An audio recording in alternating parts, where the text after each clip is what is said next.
Hello, I'm Craig Constantine. Welcome. This is the Podcaster Community Show where I talk with podcasters about things which aren't always about podcasting because I like to take the scenic route. So today my guest is Morgane Michaels. Welcome, Morgane. It's a pleasure to, after, I don't know, like 2 years of, hey, would you like to? But in your defense, you're super busy because you have a really popular and high-numbered podcast. But anyway, welcome. Thank you for taking the time. Craig, thank you so much. I'm so excited to be here. The more people get excited, the more I get nervous. I don't normally get nervous, but when people are like, this is going to be awesome. I'm like, oh, shoot. Now I have performance anxiety. I know that you just published a book. Let's just do this right up front. So you just published a book called From Burnt Out to Fired Up. Yep. To Fired Up. Yep. And the cover art for the book, which I'm guessing you probably didn't do, but the cover art is really awesome. Not going to let the cat out of the bag. You all can go to Amazon and look it up. I recommend you do. So first of all, congratulations, because the book is recent. You just finished it like 3 months ago. It published and came out. So you're probably doing it like a year ago. You were ripping your hair out and writing. Well, that's right. It was actually somewhat serendipitous because it's about burnout for teachers. Mm-hmm. And essentially, I signed the contract for it right on March 13th of 2020. So like right on the eve of all the lockdowns. And we didn't even know how burnt out we'd be. Mm-hmm. Mm-hmm. Well, perfect timing. Yeah. So the reason I bring your book up is because creating a book, I have not written a book. I have no intentions of writing a book. I probably just jinxed it. Somebody's going to ask me to write a book because my thoughts don't go in straight lines for 20 pages. But when you create a book, it seems to me that you're creating, Craig, you're creating a thing. Like when you're done, you sort of have to like let go of it and okay, it's not done, but it's done. And podcasting isn't exactly like that because we can kind of create, if we're doing an episodic thing, we can like, ooh, that last one sucked. I'll do a different job. Like we can kind of steer as we go. But a book is very much like there it is. But even in both those cases, you're making work. And yes, we want to make positive change. We want to accomplish something. Maybe people want to make money. But that's one way to look at the work. And the other way to look at the work, which I heard you mention on David Nabinski's show, I recommend listening to that. I don't remember the episode number, but it's fairly recent, like 198, I think it might have been. You mentioned the idea of doing the work to create opportunities. Mm-hmm. And I thought that's a beautiful shift in mindset. So I guess since I'm supposed to be asking questions, my question would be, and I warned you, my question would be, have you always thought about work that way? Or can you tell me what the mindset shift was like when you realized, ooh, there's another way that I could look at my work? Yeah. Okay. So I think when I think about, first of all, I think Seth Godin was a really big catalyst for even starting my own podcast, which is called Kindsight 101. And it's about bolstering educator wellness and also that sense of community. And the reason that I did it is because I wanted to I had done so much reading about community building and leadership. And I just was like, wow, I just want to talk to people and consolidate this and have interviews. And so honestly, the work first came from just a place of deep interest and passion. And there was. And what year did you start the podcast? That was 2018. Yeah, okay, 2018. Yeah. Passion. And so it was this like deep knowing that I just needed to do it. And I'm a pretty tenacious person. So I think once I had that in my head, I was like, I just have to do this.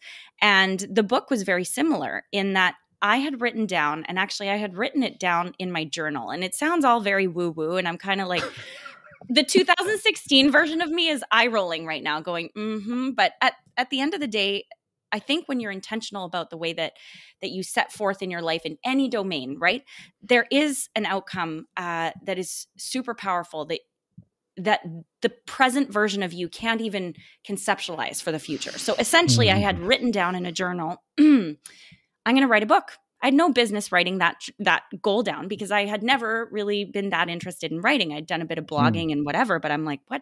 Why? Okay. So I wrote it down. And I actually did get a contract with someone else, and it didn't work out. That book didn't work out.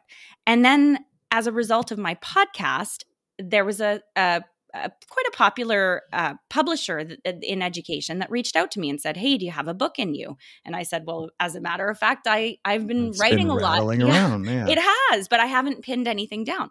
And so I think, to answer that question around the purpose of your work, I think that it really comes down to, what are you passionate about? What's pushing you forward? When you think about moving forward with any kind of project, do you feel expansive and excited, or do you feel constricted? And is it like a must do kind of project? And I think for me, everything related to the podcast, everything related to the book was an absolute fuck yes, Yeah. And so I was like, yeah, I'm doing this thing, and I'm going to do it on the side of my desk because I'm a full-time teacher, and I'm going to do it. And I've got 2 kids who are, under 7. I'm going to do it. I'm going to do it at nighttime or in the morning. And that's going to suck a little bit, but I want it so badly. And I can't tell you why. There's no monetary outcome that I've got in my head that's going to make this worthwhile. It's really about what makes me feel filled up, Yeah, but your point of, so I did this thing, and then I made a podcast, and then all of a sudden somebody asked me to make a book, and then I made a book, and it's like, well, who knows? Now astronomers would say 0, 1, infinity. I have no evidence for the thing. I see one. When I see the next one, oh, there must be a lot of them out there. And my reaction to that is, oh, well, who knows what's going to be next? Like, because we literally have no idea. You just, oh, let's make a podcast because that's what I'm Yeah. called to do. That's where my passion is. Yes. And a book popped out. So Yeah. who knows what'll happen? I mean, the book's only You been make it published sound for, so very easy. huzzah! Yeah. It's only been like 3 months since the book's out, right? So we got to give it a chance to get read. Yeah. Oh man. Yeah. And I think about that, and what's come from even the book is interest, of course, because in education there's quite a platform for professional development, and I love to talk and I like to tell stories, but I also like to listen, right? So I think there's kind of this beautiful evolution of, from the book, from the podcast, now comes the interaction with real people, and actually being able to serve as a coach, or being able to keynote and leave people feeling excited and inspired. And I think that has been a really fun surprise. And all of these little threads, like in grade 2, I was a big nerd, and I dragged all my grade 2 friends to my house to do a story writing club. In high school, I did a lot of drama and did a lot of performance kind of stuff. Not anything professional, but like there was, every little step kind of consolidates to where you're supposed to be. So I feel like I'm very comfortable in front of a big group of people. That's handy because that happens to be a lot of people's biggest fear, right? So I'm excited. And who knew that would even be something, that would be a valuable skill set, to be able to speak in front of people. But it's handy, it's a handy thing now. I'm grateful for that. Yeah. I love that you mentioned evolution. I also wrote down explicit. That's, we were talking about process and spreadsheets. Oh yeah. If you've been on the show, Craig has a giant to-do list. It's a piece of paper that goes with every one of these episodes. It's partly from my fear of names, but it also gives me a chance to write. And I have no problems with the show becoming explicit, but it's very important that I hit a checkbox so I don't get in trouble. I'm like, oh, we're hitting the checkbox. But evolution, I'm drawn, my swirling in my mind. Do you remember the Harry Potter, the pensive? Told me ideas. I love that. I had the visual of like all these ideas. I put them in there, then my chopsticks, I reach, pull something out. Nice. It's probably a magic wand. But I'm thinking about evolution and the idea of, we don't really know what the next thing is going to be. And yet the more that we experience this evolutionary process, the more excited I feel I get about it. And when you mentioned journaling, I'm wondering, do you I don't know how long you've been journaling, but do you look back at your journals in a regular way? Like, do you review? How do you do, if you're willing to share, how do you do like self-reflection? And I think it was Marie Curie, the famous chemist, who said something to the effect of, you cannot tell how much work is left to be done. Like all you can do is look back and go, wow, that was a lot of work. Like you only can look back to assess. Yeah. I'm just wondering, like, how do you self-assess, and what do you do to get a read on how far you've come and to turn around and then charge forward?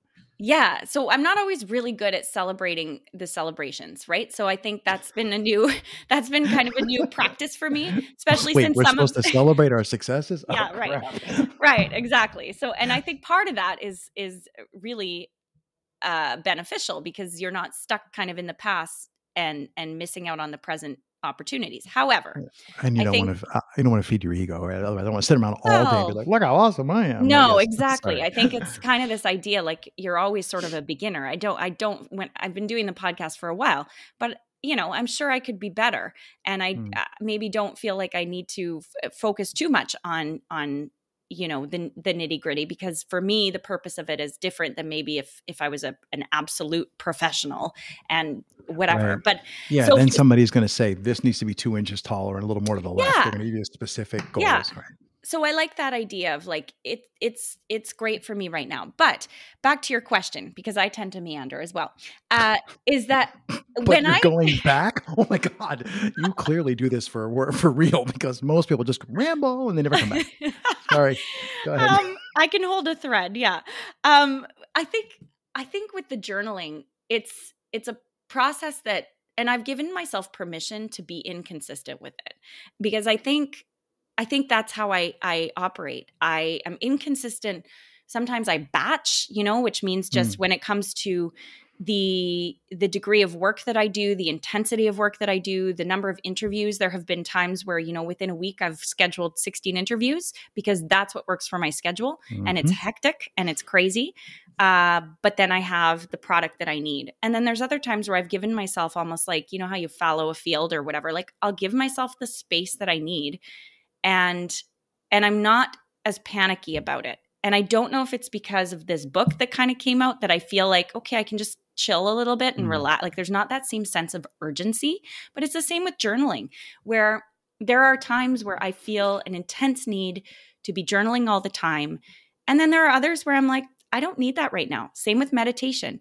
And I mm, think that when we step off the conveyor belt, sometimes people get really freaked out when they lose that track, the habit track, right? They feel like, oh my gosh, I've fallen off the wagon or whatever.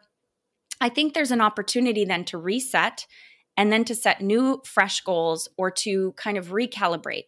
I don't always think getting out of the habit is a bad thing. And so when I look back at successes, I do see growth, and I'm proud of that. And then I also go, and this might be a time of rest right now, or this might mm, be a time to just sink into what does present time feel like. There's been so much change in all of our lives, but in my own personal life, so much change. And so I think giving myself that space to breathe has been important, and actually has fueled my creative capacity in a really surprising way, I think. mm. Yeah. Yeah. I had 900 things I want to say. 900 questions. One random one is habit. I love that you bring up habit, because I'm a process nut, like not in a good, like the Mm, process overload. So right. I do occasionally do like the wet dog shake off, like, all right, I'm done tracking that. Or like I Right. have a Fitbit around my wrist today because I've started, 'tis the season when Craig needs to get back into being less doughy, because I like to rock climb. So it's like, okay, you Yeah. need to start doing some cardio, bro. Get out there and, Right. do a little, so, but I also get to the part of the minute, so I don't need the Fitbit anymore. Get this thing off my Right. wrist. Right. So I love that you're mindful, that you're aware that I would agree with you playing with grammar. I love that you're aware that habit is a good thing. Like the habit Mm, of flossing my teeth works out really mm, well. mhm, But it's also important to realize that habit is actually mindless. So mm, if you want your whole life to be mindful, then your whole life can't be habits. Otherwise, you're not paying attention. So I love that that you're aware of, I want my podcast to be a mindful thing that I do that energizes me and reinvigorates me. And that you're aware enough to go, all right, the actual problem here is getting the other people recorded. So I'm going to work on that. yeah. That's the ditch digging. Yeah. And no, I've got that, bro. It's Yeah. in the can. Like it's all Yeah. easy at this point. Okay, we don't put Right. things in cans anymore, Craig. Put film in cans. So I wanted. That's one of the 100 things. I'm like, habit. That's great. Yeah. I'm wondering if you remember when you started your podcast. Can Mhm. you? So we both went through the it used to be called, it had a Fellowship. different Yeah. name. It's called the Podcasting Fellowship when you went through, and then I was after you. And now that they changed the name, it's now called so it's called the Podcasting Workshop. They call Oh, them okay. my brain's like, They call them POD now. So we're doing POD in a number, but it was Okay. TPF back. And Yes, so it now was. That's right. it seems like I Yes. have a mental problem. Like I can't remember names. Like, no, I just don't know which one to use. You might have been through 17 seasons. That's probably why. Yeah. But what I was going to say is when you created your show, the course, rightly so, in my opinion, teaches you that when you start, you need to like get on the process treadmill here. You need to be Yeah. like, if it's going to be weekly, it's got to be weekly. And you got to do one on Tuesday, and you need to get in the habit of doing the thing. And somewhere along the way, I could continue blabbering, but along the way I went, screw that. I'm not doing it on a schedule. I'm doing it when I can get, as soon as I have one, I just publish the thing. Nice. Because after 100 episodes, nobody cares that episode 2 came out on a Tuesday and episode 3 came out on the following Wednesday. Yeah. So I'm just wondering, can you remember when you like had the mental transition from, okay, my podcast has become a habit and now I want it to, I want to just have all the good part, the passion, the energizing part, and I want to skip the part where it's a habit. I have to do it. And it's Monday night and I'm out of time. Yeah. I think for me, I've always been a batcher. So the habit was about looking forward and scheduling forward. And so the first 30 episodes, I actually recorded before TPF. And I did it because, yeah, it was 30 in the can. Wow. I did. And it was the craziest. Looking back, I'm like, holy crap, that was crazy. And those are interviews. So you got 30 those are interviews, and they were not short, Craig. This was like before where I was like hours. God. And then they were, and I was new, right? So, and those are still in there. Those are like the first 30. And I had them ready because I remember Seth saying, you're going to come out of this and you're going to have 30 episodes. That's how when they first had this inaugural kind of promise to us was you're going to come out with 30 episodes. And I was looking and trying to do the math and I'm like, I don't think so. Whatever you're smoking, give me something. Yeah, I'm like, that's like an improbable like this is not happening. So then I'm like, well, then it's incumbent on me to get that product ready so that when I went, because I didn't know how to put together a podcast. I just knew you used, like at the time I used Skype and whatever. So I was like, okay, I got 30 people. I'm going to reach out. I know. Oh gosh, the stress of that like ringtone. I can't even.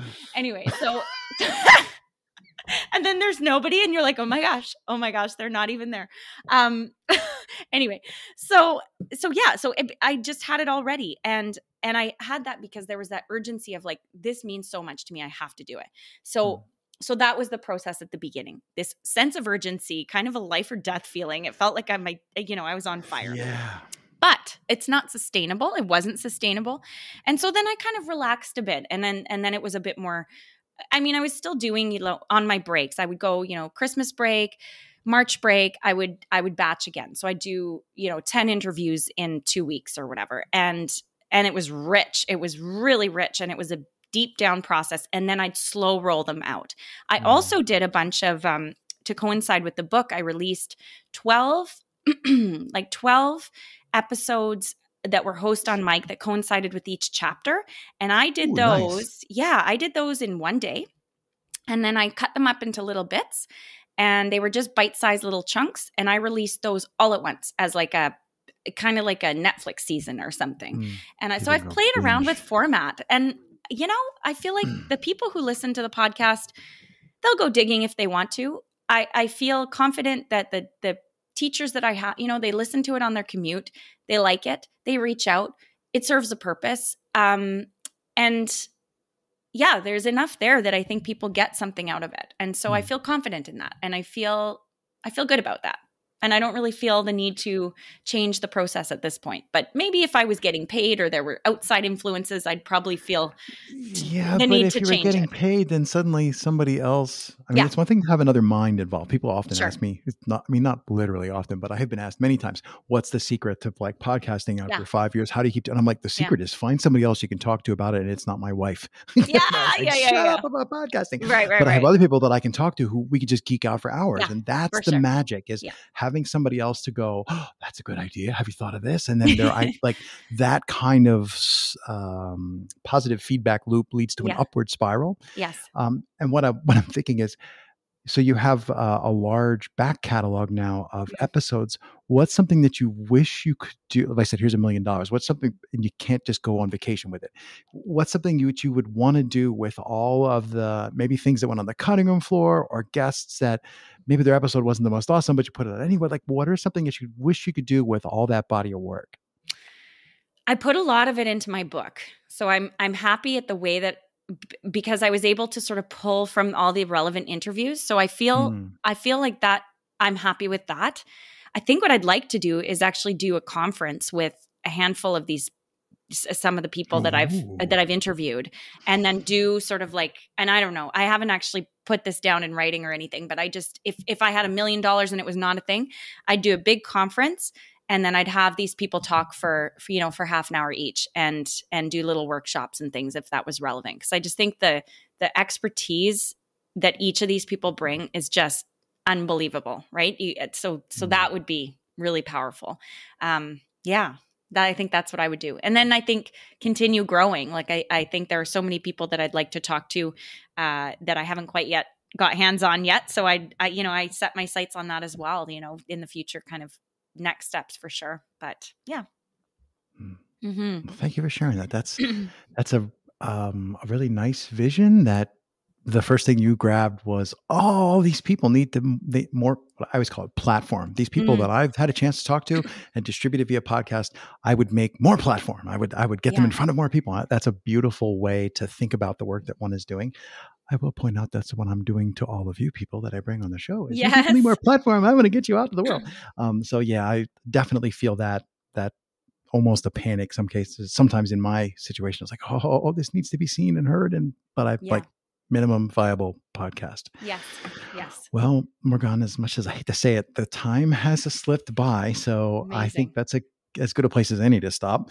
There is Yeah. no good place to stop ever, but stopping there. So thank you for taking the time. I appreciate, I know you're crazy busy. I appreciate you finding some time to chat with me today. Thank you. Oh, thank you. This has been an absolute pleasure. So fun to talk to you.